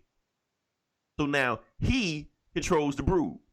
And since he's an X-Man, the X-Men control the brood. The end. Like, okay. Huh? Yeah. Okay, yeah, that's okay. Yeah, so okay. Where this is going, I don't know. The X-Men have a trillion bug army with them, with an island controller, so we'll see how it goes. Of course, they said the King's Egg effect only lasts about, I think, like a few months or some shit. I can't remember, or a year, whatever. I got to reread the book, but. So yeah. what was this? This is the last. What'd you say? This is the last one, or no? Well, yes. Well, yeah. It couldn't if you could just go to Comixology, right? No. But like I said, who knows when this is gonna happen? We don't know what is happening. So we don't know what the story is like. But no, they're gonna keep making these stories, but we don't know what the next story is gonna be. But yeah, this is how this story ended. But we don't know what X-Men 10 is gonna be, and we don't know when X-Men 10 is gonna come out. But yeah, overall, give the book a 4 out of 5. I'm gonna give it a 4 out of 5. Even though the ending was kind of shocking because I don't know where it's going. Like, wait, the X-Men control the brood now? Like, okay. Yeah. That's how weird is this story gonna get? Yeah. So yeah, that's what I'm going with that. All right. Well, I guess I'll do Immortal Hulk since it's on the banner. So. Might as well. Pun intended. Okay, so Immortal Hulk number 33. Is that what it is? Yeah. Okay, so Zemu has taken over the world. Okay. By weaponizing nostalgia and imprinting false memories in everybody's mind, including the Hulk. Hulk is stuck inside Banner's mind. Banner can't turn into the Hulk. He's stuck in human form. So this is really weird. Hulk goes inside Banner's mind, and he was like finds all the personalities. You got Joe Fixit, you got World Breaker Hulk's in there, Devil Hulk's in there, but World Breaker Hulk takes him to the source of his mind, and it's a young Bruce Banner as a kid, 4 years old, some shit before his dad died. Yeah, and he's watching TV, and the TV has the Zemu show, So that's how Zemu is controlling everybody's mind. They're like, he's inside pretending that, everybody saw him on the TV show. So yeah, so there's little Bruce Banner as a kid watching the TV, watching the Zemu show, all enthralled. They end up smashing the TV, breaking the Hulk out of his trance, and this lets Banner turn back into Hulk, but the Hulk crawls out of Banner's mouth. It's like a really gruesome scene. He crawls out of Banner's mouth. The fuck? Okay. Yeah, it was really brutal and gory and shit. Kind of cool. So Hulk is back, and it's just a regular Hulk, the big guy or whatever. And they launch an attack on Roxxon because Roxxon developed Zemu and shit. So everyone on the crew, they go attack Roxxon, and all the monsters, because what's been going on is Roxxon created all these beasts, and they turn into these little monsters that attack people. But if you get attacked by these monsters, you turn into some weird like robot zombie thing. So they go to the Roxxon Corporation building, and there's a big battle. The Hulk and the crew, Harpy's there, and Rick Jones, and the whole crew is there, and they're having this big battle with all these robot zombies. Meanwhile, Zemu and the Minotaur, they're up in the office on the top floor, Mm-hmm. and the Hulk is attacking, and Zemu's like, you did it all wrong. You can't beat the Hulk with force. You can't beat him like a monster. You got to beat him like he's a kid, Mm-hmm. And he ends up eating the Minotaur. Ooh, Hulk ate the Minotaur? No, Zemu. Oh, Zemu eats the Minotaur. Oh, wow. Said, you're doing this wrong. This is not how you do it. We have to downsize and cut costs. So I'm going to just take over the operation since I'm the one doing it. And he eats the Minotaur. You can't kill the Minotaur. And he turns the Minotaur into like a weird zombie robot mass. It's pretty weird, So, wow. Okay. the Hulk comes in, and but Zemu now, he has the psychic force of the entire world behind him, and right away he puts Hulk back into a trance, But remember, this is the regular Hulk, Mm-hmm. And Rick Jones, he shows up, and he's been able to resist Zemu's mind control, so he's not. Did you say like Gamma Jesus or something? Yeah, he's like floating. He's like Magneto, Rick Jones. So he's not under the control. He was able to resist Zemu. So he distracts Zemu just so the Hulk was close enough to Zemu, and then because the Hulk has all his personalities, Worldbreaker Hulk comes out. Wow. And then he just with one punch kills Zemu, like one punch, and just destroys Zemu. This so is all insane, is cool. man. Yeah, it's great. It's a weird, half the book you're in Hulk's mind. It's weird, So all is cool. Hulk thanks Rick Jones and says he's always, Rick Jones has always been, his only friend, and it's kind of sentimental, and everything seems fine. But it turns out Rick Jones is not okay. And we now know why Rick Jones was able to resist Zemu's hypnosis. Uh-oh. That's because the leader is controlling him from hell, and he's using a way to possess him through the green door. Oh, that green door you were talking about. Okay. Yeah. So the leader is behind this shit. Man, how many drugs do you need to have to read this book, man? It's crazy. This book was crazy. That's where it ends. The leader from hell. Because the leader hasn't shown up at all in these books, has he? No, Because I've never heard you talk about the leader on here. That one weird book a few months back where it was way in the future and the Hulk was going through space and shit, and they found Universe Breaker Hulk or whatever or something. It was that weird one. It was thousands of years in the millions of years in the future where, yeah. And then the leader was a part of that whole thing. It was weird. And then they never did anything with that. I think it was 24 or something. Mm-hmm. Whatever issue that was. So yeah, this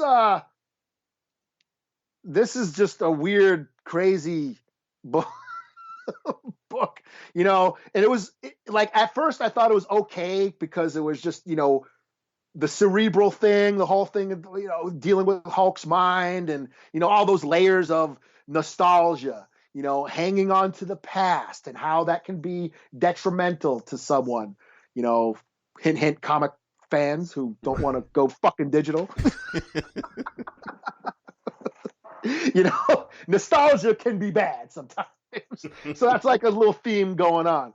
But, until that twist at the end with the leader, I was like, whoa. So that's what elevated this whole thing for me. So yeah, this is another 4 out of 5, this book, but this was a particularly nuts issue. I mean, but that's what you want from a crazy But it had everything. It had, the weird mind shit, but then you had the crazy battle and the weird horror shit. I mean, the Hulk punching through Banner's throat and coming out of his mouth to turn like, I'm back. and Banner's just like, his body's all in pieces and bloody pieces on the ground. And yeah, Zemu eating Minotaur. Well, I got to start reading this whole story, man. Because like from the beginning and just work my way up to there. Because this shit is insane. Yeah, I mean, and there's that whole thing about the corporate downsizing and how, like, there's so many layers and commentary going on, man, with this book. So yeah, 4 out of 5. All right, so sticking with the X-Minute. This time I'm gonna do X-Men versus Fantastic Four number 20. No, I'm sorry, not 20. It's 2020. Number 3. Really? Number 3. Yeah, issue number 3. That came out? Yeah, it came out. Yeah. Not read that. Why the fuck? I did not see that. I didn't read it. Shit. Yeah, it was there. Yeah. All right. Damn it. I missed it. I don't know how you missed it. It was there. It was like the number 1 selling book on Comixology or one of them. Yeah. So basically how the book starts off, okay, so last time we saw the Fantastic Four were hightailing it out of Krakoa. Yeah, Genosha's gone. So they getting the fuck out of Krakoa. X-Men are on their ass in their X-Jet, chasing at their ass. They shoot him down because Cyclops, puts his beam on and hits Ben Grimm with like that. They both crash into an island. They fight some more. Wolverine slashes, blah, blah, blah, all that stuff like that. And the fight gets interrupted by Dr. Doom because apparently they have crash landed on Doom Island, the island he controls. He tells everybody to stop fighting. He's like, you don't do anything on my island. You are here illegally, but I'm going to let you here right now because I want to have a conversation with all of you. And, Sue's like, where's my kids? Magneto's like, where's my X-Men? First off, Doom tells Magneto, stop. I know what you're doing. Stop trying to control my metal. It's not. I've already planned for you. You can't do this shit. I'm not like this short fucker over here with the claws that you can just control anytime. Matter of fact, didn't you fuck him up one time? Y'all friends? Okay. And Sue, Sue, it's me, Uncle Doom. I'm not going to do anything to your kids. Your kids like my kids. Let's go over here, have a conversation. We can talk to the kids. But I got one rule. Since if I fix Franklin, you're not allowed to deal with anything I'm doing on this island. The mutants stay with me. The Ladverdian mutants stay with me. You're not gonna come to the island. I can do as I please. You leave me the fuck alone. I'll fix Franklin, give him back his god powers, and y'all go about your business. And like the X-Men have, different opinions on how to go about that, but they go find Franklin anyway. But while they're gone, the rest of the X-Men, Dr. Doom tells them, the rest of you X-Men, I'm gonna take some X-Men with me, like the leaders with me. But the rest of you stay on the outskirts of the island. You are not allowed to go in the inside of the town. You're forbidden for that. Now, I'll be back. We're going to deal with Franklin. We'll come back and have a conversation. So they go talk to Franklin. Franklin sees, Reed, and he's like, fuck you, Dad. He gives him the whole speech again. He's like, you can't tell me what to do. I'm a man. Doom, I'm not leaving till Doom says he's going to do what he says he's going to do. And until then, I'm not going anywhere. So they get to arguing. Reed is like, how the fuck do y'all trust Doom? He's Dr. Doom. You can't trust him. He's going to fuck you up some kind of way. And Charles, he's going to do that shit. He's like, okay, maybe I do. But I brought Beast with me. Beast going to look over the numbers to make sure that Doom is on the up and up. And matter of fact, Reed, you can look over it also. And Doom's like, yeah, Reed, I want you to look over my numbers. You might learn something, So while they doing all that, trying to fix Franklin like that, the other X-Men like Wolverine and Storm, Magneto and Cyclops, they're just left by themselves. And Storm is like, we need to go. Yeah, I know Doom said we can't go to the island. I mean, go to the town. But fuck, let's go to the town. And Cyclops, no, we can't go. Professor X said we can't go. I mean, he's like, do I look like I give a fuck what Professor X said? We're going to the island. We're going to go to the town. We're going to get those mutants. So they go to the town. They find the mutants. But while they find the mutants, they get attacked by Doombots. Doombots just come out of anywhere to attack them, shit like that. One of them scoop Wolverine up and flies him out the way. Wolverine just stabbing the shit at this Doombot, shit like that. Emma's like senses him and she's like, Wolverine, no, stop doing what you're doing. But anyway, we cut back to Franklin and them. Doom presses a button, says he's gonna fix Franklin because I'm Doom. I always do what I say I'm gonna do. And he pressed the button. Looked like he's about to fix Franklin. He like, unlike you X-Men who don't do what I tell you to do, and you do whatever the hell you want to do because you have just killed one of my civilians. They're like, wait, we did what? So we cut back to Wolverine. And when he looks at the Doombot, he sees blood on his claws. He's like, wait, why do I have blood on my claws from a robot? He pulls off the helmet of the Doombot, and it's one of the Latveria mutants. Wolverine has killed one of them by accident because he looked like a Doombot. The Doom is brainwashed to make him think he's a Doombot. He's like, oh shit. So Doom is like, so since y'all killed one of my civilians, I'm going to kill y'all. No harm done. So those Doom Sentinels at the end, he activates them, and they start running rampant and getting ready to kill the X-Men. The end. Or to be continued. So, yeah. So, pretty cool story. Like I said, it's a bunch of other shit going in there. Why Doom is pretty much saying fuck the X-Men. Why he didn't join the Krakowian treaty and shit like that because he don't give a fuck about the X-Men dude. He like, just because you got superpowers don't mean you shit. I worked my way up to get what I wanted. You know, that didn't make you better than anybody. So, pretty cool story. It didn't have as much steam as the other ones did, but I feel like it's building to that conclusion. So I'm gonna say a 4 out of 5 on this one. 4 out of 5 on this one. Yeah. All right, cool. Yeah, I didn't read that. Maybe that's a new comic. I can read it tomorrow. I'll buy it tomorrow and read it. Right. I totally missed it. Nothing else to do. Yeah. All right. I'll also do Punisher Soviet #6. So this wraps up the story. This is the last one, last issue in this story arc.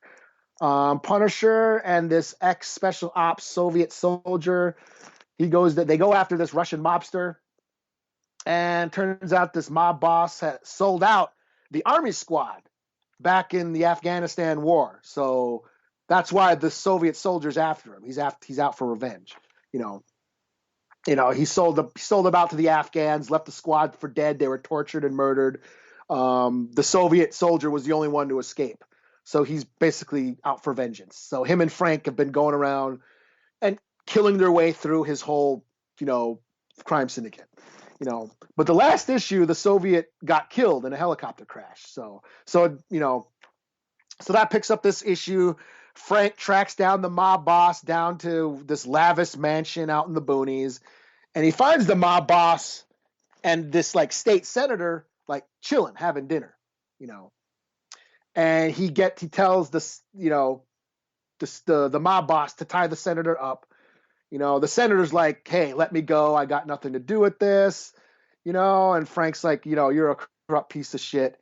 You're so far removed and you got your head so far up your wealthy, privileged ass, you just can't relate to regular people. So I ain't going to let you go. So he has the mob guy tie the senator up. And then Frank,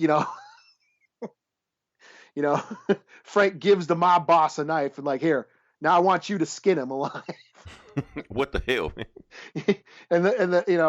And he's like, you're always given orders, but you never got your hands dirty. You never fought alongside your soldiers.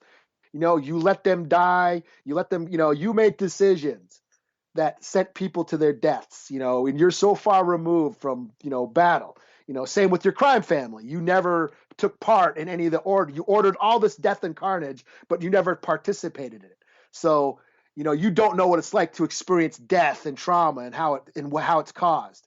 You're always in the backgrounds pulling the strings. You never did any of it yourself. So that's what I want you to do. I want you to skin this guy alive. You're finally going to see what it's like, and he begs and shit. And this is, where Garth Ennis writes Frank's inner voice so well, how Frank thinks and his thought process, his thought bubbles. It's like he's so perfect for that. He's like, he goes like Frank's sitting there thinking, when he goes into the room, when he's like shooting his way up to the mansion and killing all the security guards, he like Frank's thinking he's like something like, you know, when you're on a job like this, you get to the end, you get a picture in your head of what the bad guys are supposed to be. You think they're monsters, but it's not. It's like, and he goes inside, it's these rich old white men, pulling all the strings behind all this evil, So, and then he tells them, skin him alive, and he begs. Long story short, he wants to live. And it's like 15 minutes in, the senator has a heart attack, but that doesn't make the job any easier. And he does. He like skins the guy alive, and and that's pretty much it. Really gory detail. The senator skins. He skins the senator alive. And he goes and he leaves the guy sitting there all like bloody and crazed and shit. Like, oh my god! And Frank's just like, yeah.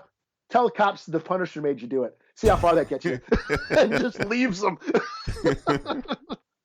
So yeah, this was just, and that's pretty much it. That's the end of the story. And, this was just ill. Like I said, Garth Ennis, he's just perfect for writing the Punisher. So yeah, this is 5 out of 5. Fuck it. This was great. Yeah, it's perfect. It sounds even more crazy than the other book you just Yeah. Okay. All right. So, sticking with the X-Men, I got another X book. I'm just doing another X book this time. Yeah, got a third one. So this one is Wolverine #2. Oh yeah, I did read this. I read this. Oh, you read this? Okay, cool. Yeah, I did. I read this. Cool. You get mad if I miss anything with this one. Okay. So to recap on what happened last time, the X-Force were going after this group called the Flower Cartel. What the Flower Cartel is doing is that they're stealing shipments of their flowers the Krakoan flowers that they use to sell to people. They're chopping them up and they're selling them on the streets, but it's diluted, so it's having like weird effects on people and shit like that. So they're trying to stop the Flower Cartel from doing what they're doing, and they're led by this chick called the Pale Lady. So at the beginning of the book, Wolverine gets ambushed by Sabretooth, Lady Deathstrike, and Dr. Cornelius. I don't really know this guy. Anyway, he shoots guns at him and shit like that. Wolverine is fighting him all he can, kills everybody, and when he wakes up, he realized that he didn't really kill them. He killed the X-Force. He killed his own team. You're like, oh shit, I didn't mean to do that. Quentin Quire, with his last breath, blasts half of Wolverine's skin off his bones, and Wolverine wakes up back in Krakoa on the desk, and he realized, what the fuck just happened? Oh yeah, you just killed everybody. But of course, they got that resurrection protocol, so they're gonna bring everybody back anyway. But Wolverine just realized he killed Jean Grey. Again, so he's watching Jean Grey, being birthed again in the resurrection tubes and shit like that. He sees Cyclops from a distance. He tried to plead with Cyclops. I wouldn't do that. I wouldn't hurt Jean any kind of way. Cyclops isn't saying shit. Cyclops just looks at him and just walks off. So while we cut to that, there's another guy that's half of the story named Jeff Bannister. Jeff Bannister works for the CIA. He's tracking down the Flower Cartel, but he's running to the roadblock because he realizes that the Flower Cartel has somebody on the inside of the CIA. He can't trust his own team. He can't trust anybody that works there, so he has to outsource. And he's like, who else can I outsource to but Wolverine? So he gets in contact with Wolverine because he's the one that found Wolverine in Alaska and took him back to Krakoa. But he left his phone number with Wolverine to call him back so he can finish the shit. They have a beer, they talk, and he asks, why don't you bring the rest of the X-Force with you? He's like, nah, because some shit might happen. I don't want what happened last time to happen again. So it's just gonna be me and you going on there. So they grab a ship, they load up some Krakoan flowers, they go on the ocean, and they know this is gonna be a trap to hopefully get the Pale Lady to come to them. But something happens. Bannister gets stabbed in the back with 3 claws by Wolverine. Why? Because the Pale Lady has been on the ship the whole time, been controlling Wolverine. Bannister is dead. Wolverine is taking the Krakoan flowers to wherever the fuck she wants him to take him because she has full control of him. The end. Yeah. Honestly, this was the weakest book I read this week. Yeah, I was a little disappointed, especially because I was really into the whole Omega Red story that they had in the last issue. Right. And I was like, we're going to continue that some kind of way. Yeah. Yeah, and they went into this, and I'm just like, they're just killing X-Men and resurrecting them. I'm like, what's the? I don't care. I mean, but that's comics in general. They just kill everybody. I don't care. Yeah. It's just like, yeah, whatever. I mean, there's just no real stakes for me, I guess. So he kills them, but they're just not really dead anyway. No, he still feels the trauma of it. Whatever, Yeah. But yeah, I wasn't. I was really looking forward to the Omega Red story, with the vampires and all that shit. Yeah, because I don't care about the pale lady or whatever. Yeah, and this whole drug deal thing, kind of like whatever. Yeah, that was in the other one, the Fallen Angels thing. They've been doing the same shit. So. Yeah, I mean, like whatever. Yeah, they're doing the Marauders. All they do is just steal their flowers. That's all they fight. So shit. Oh, the Golden Girls did that shit. Stole their flowers. Yeah, I thought. I was like I said, I was more into the other story. Yeah. So this it was still sort of entertaining, but it was a letdown from the books of Real. So I'm gonna give it. It was. Yeah, it was fine. I thought the twist at the end, like, oh shit, Because they built Bannister like he was gonna be like his sidekick, and nope, he's dead. So yeah, I thought he was kind of cool. He was kind of an interesting character, and then he's dead. They can't bring him back. So shit. Yeah. All right. Well, I guess I'll do Star Wars Bounty Hunters 2. Cool. So yeah, this is years ago. Boba Fett, Bosk, Valance, this girl named Tonga and her brother, and this alien named Lash. They were on this bounty hunter job, and the deal went south. Tonga's brother got killed. Valance got his face blown off. Lash ended up killing the son of a mob boss. So they all had to go underground, and Lash has like a hit out put out on her. So cut to now, Lash has now resurfaced, and there's a big price on her head for killing, the Don's son. So the biggest bounty ever is put out on her head. So everyone comes out of the woodwork to get it. Tonga, she's a human. Bosk teams up with Dr. Aphra and Black Cranston. She's that's her Wookiee partner, Black Cranston. Black Cranston. Wookiee. Okay. Yeah, that's his name. Boba Fett, who was on his way to Jabba's palace because he had Solo and Carbonite. So this takes place like while Empire Strikes Back is going on. He's on his way to Jabba's palace with Han Solo, and he gets the call like, "Hey, Lash has resurfaced." He's like, "Oh shit! Well, I'm gonna go do that real quick," and I'm doing it for free. So they all have a vendetta against Lash. They all want Lash because of that job, And meanwhile, it ain't just them. It's like every bounty hunter in the galaxy is after this job. So they're after Lash. So this picks up with Valance searching like one of Lash's safe house and finds everybody dead. He checks the security feed, and it was Boba Fett who killed everybody. So Fett is like one step ahead of him. Then we cut to Tonga, and she like went to the mob boss, and she tells him that she will avenge, his dead son and her brother's death, as long as she gets, she can get to Lash. And then we cut back to Valance, and he's tracked down Lash like to her parents' graveyard, So she was actually visiting this graveyard of her dead parents. So they basically trying to find out where she's hiding. While Valance is at the graveyard, Bosk shows up and just blows up the gravesite. So it looks like Valance died, but I'm sure he's not. It's to be continued. Okay. Pretty cool. A lot of fun. It's just action-packed crime story. We go into a flashback at one point where Valance kills a bunch of stormtroopers in like a bar, and we kind of learn why he hates the Empire so much. It turns out he was actually a stormtrooper back in the day, and they left him for dead, and that's why he got injured, and that's why he's a cyborg now. Damn.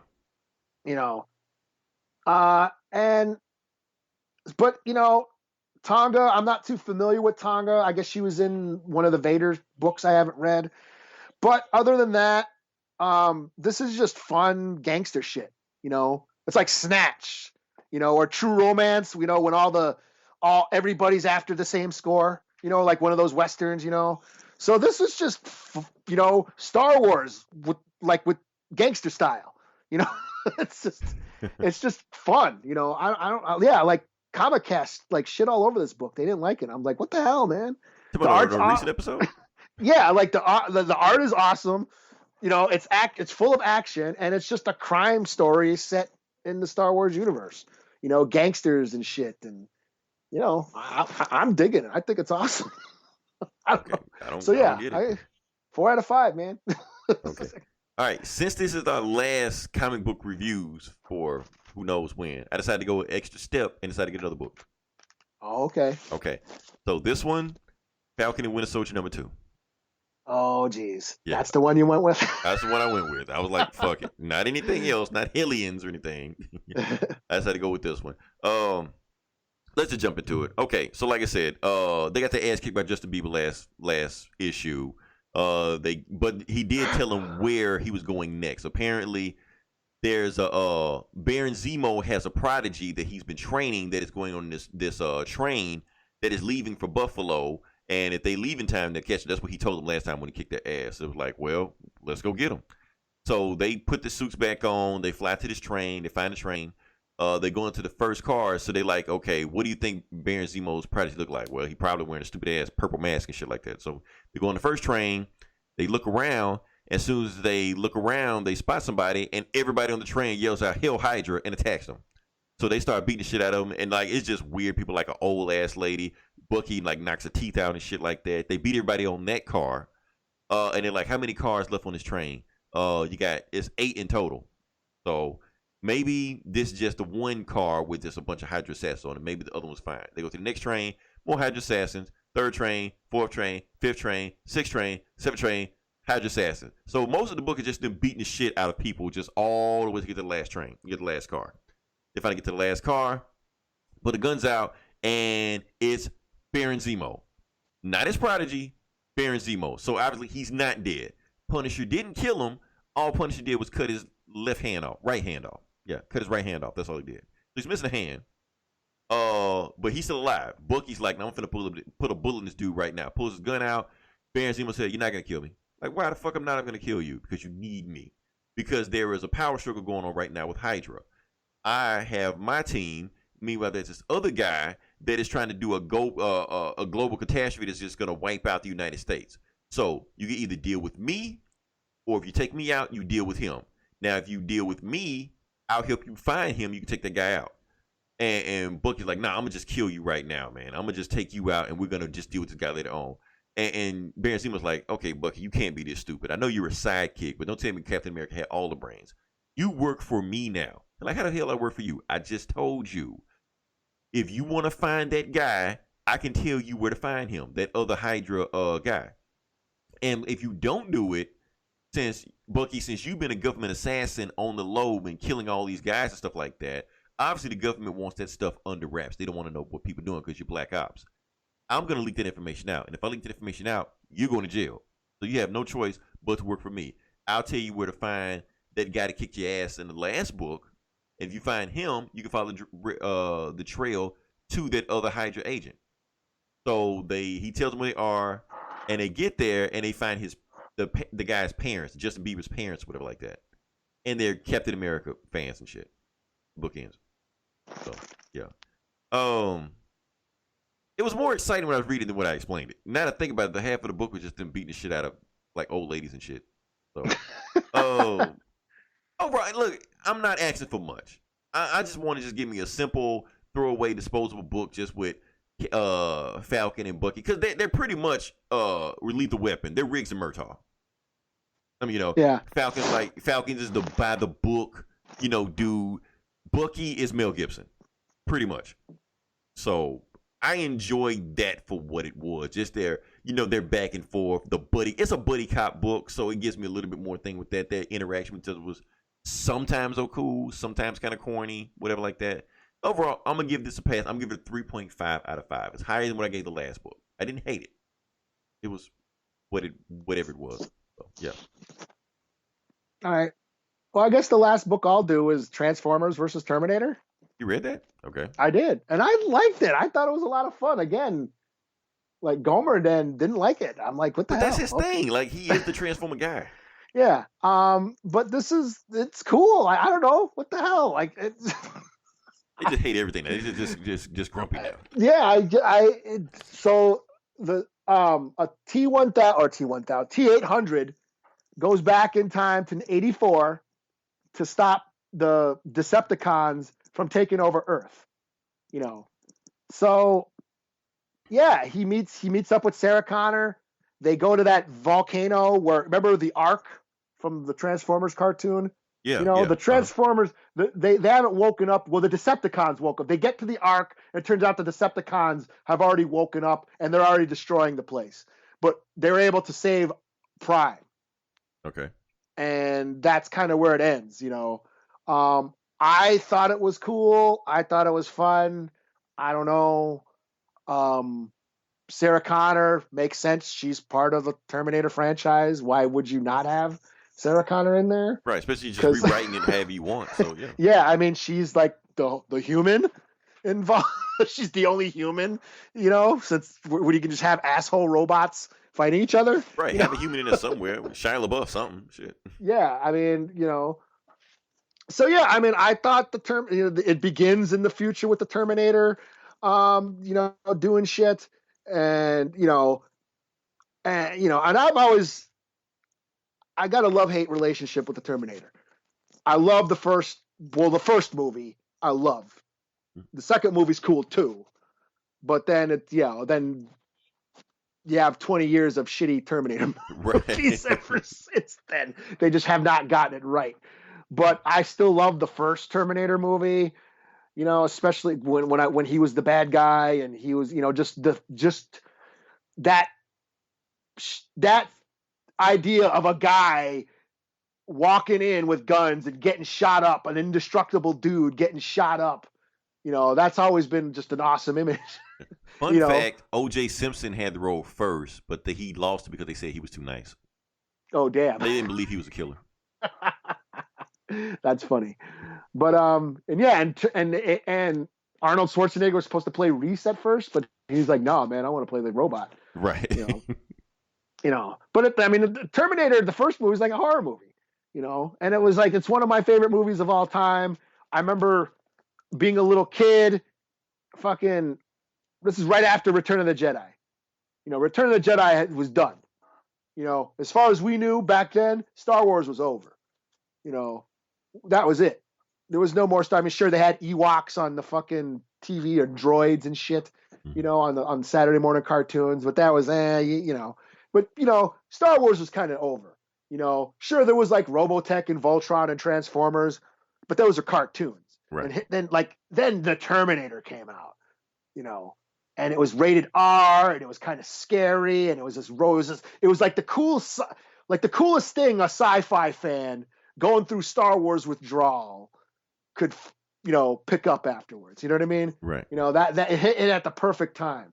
You know, so I always have and I remember trying to play, you know, with my G.I. Joes. I had Destro, and I'd put some Play-Doh on his face to make him look like half face and half robot. You know what I'm saying? So he was my Terminator figure and shit. You know? So, yeah, I mean, I always enjoyed the Terminator. And I'm like, hey, him fighting the Transformers sounds like a lot of fun. I enjoyed it. 4 out of 5. I don't know. What do I know? Yeah. We're easy to please. Shit. Yeah. So like I said, this is the last time we're gonna do this type of format for a while. We don't know what we're gonna do next week or the week afterward. We will restructure. We will have conversations off the podcast and just kind of collect our thoughts and, you know, brainstorm and see where we're gonna go from there. But if you listen this long, definitely like, share, and subscribe. See, like, we're gonna be okay. These other podcasts, I don't know what the fuck they're gonna do. Yeah. Comic Cast, what the hell are they gonna do? I think they're going to go back. Well, that's probably what we can do. We could go back and read older shit. I think they're going to read older books and review them. And I know they're still talking to, you know, artists and creators. They're having guests, like that. You know, yeah. Because they ain't got shit to do because all projects have been put on hold indefinitely. Right. You know, they're not doing shit. They're not making any money. You know. I went on Twitter. Work the podcast circuit shit. Yeah, I went on Twitter and took Gail Simone's comic writing course and shit. You know, you know, because she ain't doing shit now.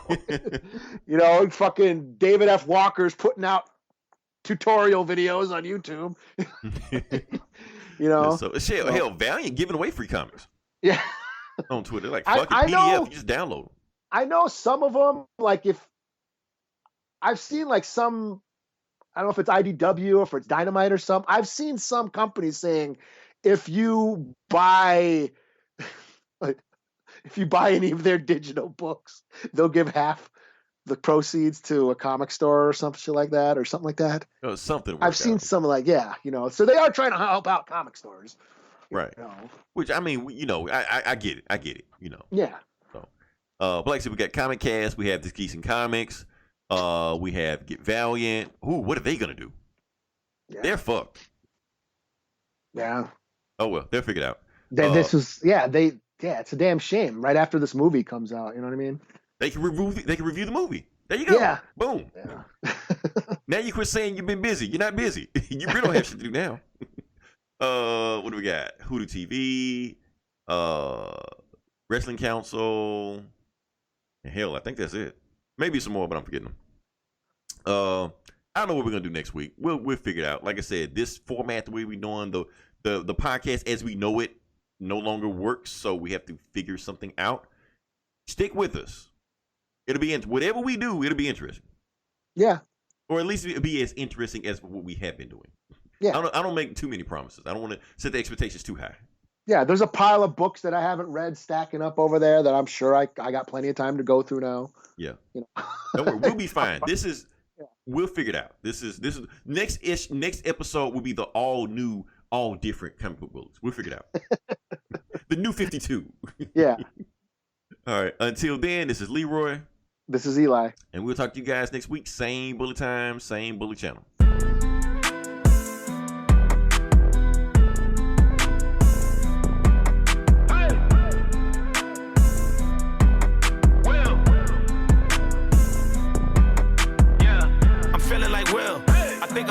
I'm feeling myself. I'm loaded with bills, cause I wasn't blessed with no Uncle Phil. Don't know how it feels. I wanted to flex, they told me to chill. I'm making a flip. My life is a flick, I'm loaded up the film. I got me some paper, hired a butler and got me a waiter. I wanna get married, but none of my shorties remind me of Jada. Or maybe I'm just too afraid to settle. I wish I was planning it different. I think it's a phase, I'm very conditioned. I'm stuck in my ways, I'm scared of commitment, I'm very conflicted. I got the drip and I'm saucy, ooh. ADHD, I'm a bad boy. I think I might just pull up in a Rari, ooh. I might just turn up the Philly, they call me Big Willie. I think I might Larry, ooh. Ain't nothing much you can tell me. I blew through a million, threw me a party, ooh. I know I'm the one, damn it, I made it. I look at my son, I feel like I'm dreaming. He truly a blessing, I'm really elated. I pray that he grow up like Willow with Jaden. I know that he will. I hope he look up to me like we used to look up to Phil. I know that it's real. I lay a brick at a time for something I know I can build. I learn it from Will. I know ain't nothing gonna set us back. You take it from me, I get it back. Me and my homies forever strapped. We roll up on them like Men in Black. I blow your chest to your head and back. I think I done made a mess. I'm in Cali with a vest. That's the Wild Wild West. I told my homies I'm good with the labels. I don't need to sign the dots. They must not know me. They cannot control me cause I ain't no iRobot. Yeah. I grew up on a legend and I gotta show it. I learned a lot from him and I owe it. Homie's my idol and don't even know it. Ooh. I'm feeling like Will. I feel like a prince. I'm feeling myself. I'm loaded with bills. Cause I wasn't blessed with no Uncle Phil. Don't know how it feels. I wanted to flex. They told me to chill. I'm making a flip. My life is a flick. Now load up the film. I'm going back to Miami to meet with the cartel. All of you rappers be running around telling shark tales. I was trying to make a flip when y'all was doing cartwheels. The pursuit of happiness, I was rock bottom, now I'm out spending large bills. And I got a shorty who's stuck in a bubble, but I'm still in love with her hustle. Her body banging, and she don't stop talking, I wish that she come with a muzzle. I don't know if I'm in love with the pieces or I'm just in love with the puzzle. But I had to leave her cause I know these girls these days ain't nothing but trouble. I know I'm the one, damn it I made it, now look what I done. I feel like I'm dreaming, I count on my blessings, I'm really elated. I know I am legend, I wanted to make and I know that it's real. I hope they look up to me like we used to look up to Phil. I know that you will. I lay a brick at a time for something I know I can build. That's how we leave an impression. Yes, I believe in expression. I got some secrets and weapons that might just leave a concussion. Give me 3 wishes, I think I'm Aladdin, but there ain't no genie to bless us. I ain't had nothing, just me and the heater at night to be sleep on the dresser. I cannot fold, I hit on my goals, I did it with pride. Ain't nothing worse than losing your hero and couldn't say bye. And we never know just when it's our time, and legends are gone and we don't know why. So before they go, look here go a toast, so give them a rose while they still alive. I'm feeling like Will, I feel like a prince, I'm feeling myself. I'm loaded with bills, cause I wasn't blessed with no Uncle Phil. Don't know how it feels, I wanted to flex, they told me to chill. I'm making a flip, my life is a flick.